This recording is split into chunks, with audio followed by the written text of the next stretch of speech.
FBI confidential informants?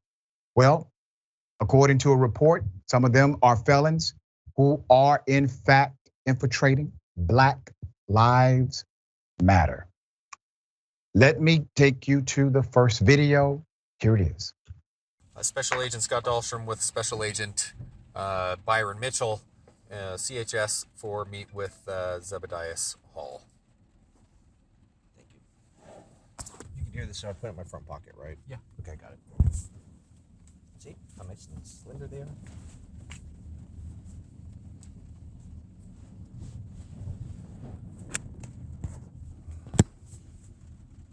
Video look good? Yep. Yeah, look handsome. Mm-hmm. Not as handsome as that kid. That's cousin's kid. Cousin's kid. Good looking kid. All right. Good luck. All right. See you guys shortly.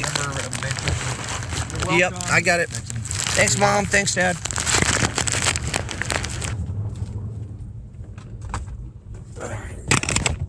Son of a bitch, that's hot.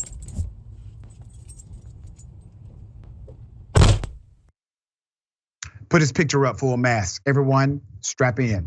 It's a hell of a story here.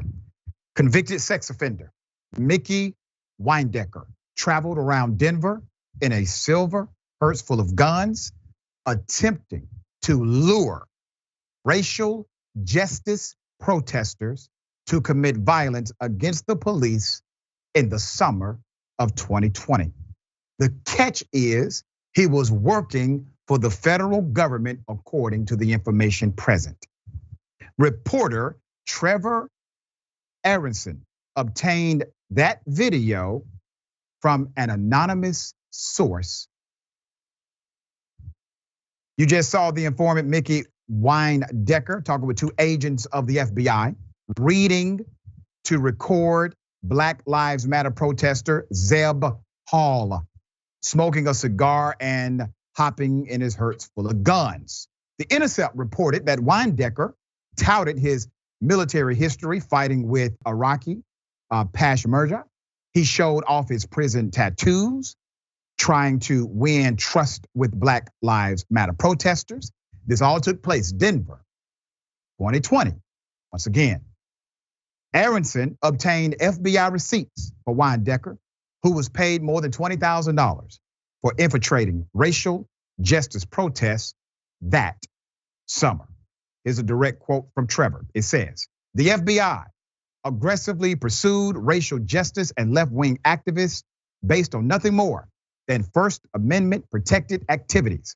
The story of the Bureau's infiltration of racial justice activist groups is particularly relevant now as House Republicans launch a new committee chaired by Representative Jim Jordan, Republican in Ohio, that seems exclusively focused on the FBI's alleged targeting of right-wing groups. Let's put him up. Trevor Aronson reported the story. He has documented abuses and ethics problems in domestic terrorism and sting operations for years. All right, we appreciate his time with us. He has a book, the 2013 book, The Terror Factory, inside the FBI's manufactured war on terror. Documented the FBI disclosed in 2008, it had grown its number of undercover informants to 15,000. During the time of COINTELPRO, that number was significantly less. Aronson spoke to Indisputable directly. He said, and I quote, and so what they do is they'll go to Congress and they say, Congressional Committee, I'm here to report that we arrested 36 terrorists in the last quarter. They were involved in a plot to bomb this building upon this bridge. What they don't say is that all of those cases were, or the majority of those cases were, plots that were engineered by the FBI through sting operations. They never advertised that part of it, right? Okay, let's put up the document. Infiltrating racial justice protesters is not a new thing for the FBI. Its counterintelligence program, COINTELPRO, targeted civil rights leaders in the 1960s. We got the documentation there. It is a 1964 letter from that program mailed to Dr. Martin Luther King Jr. telling him to commit suicide. It was orchestrated by our own federal government.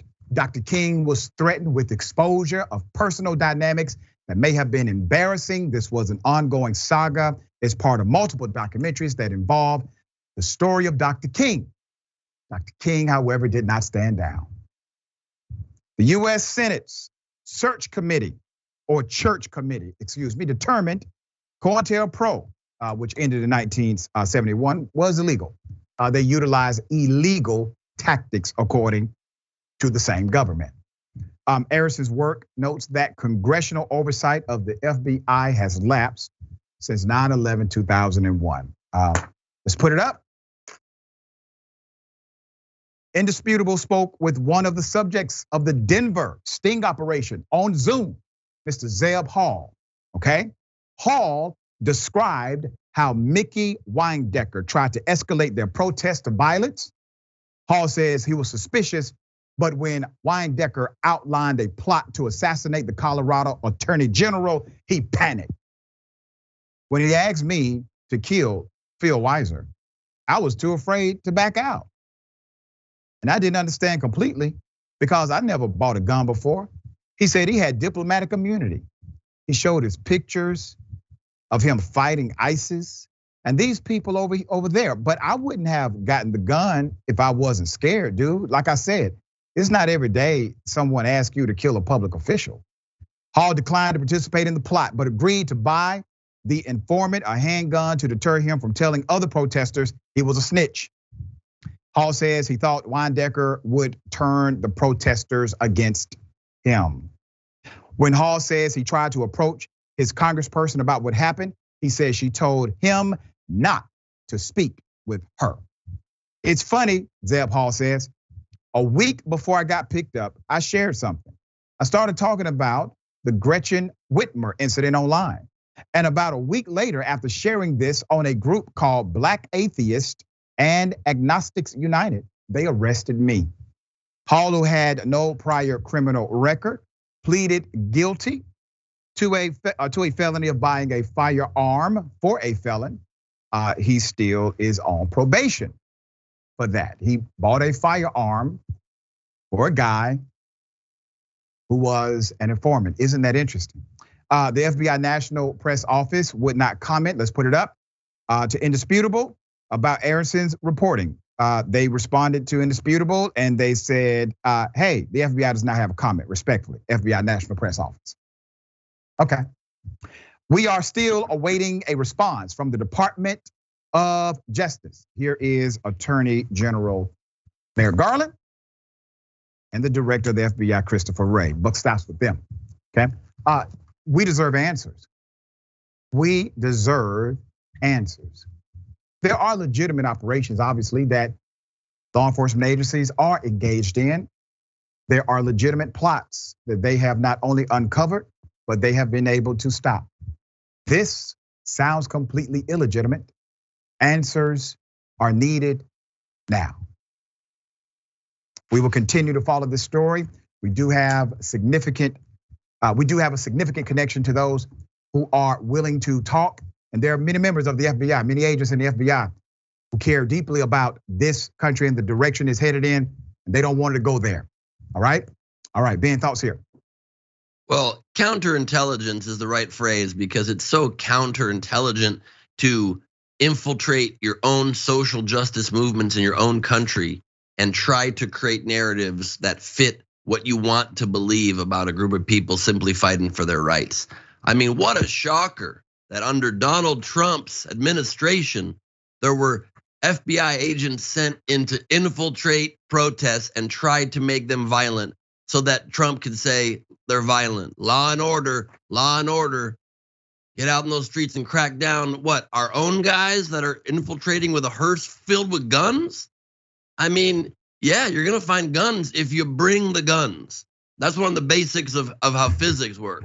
Right. If you're trying to find a stash of guns, if you bring it, boom, you found it.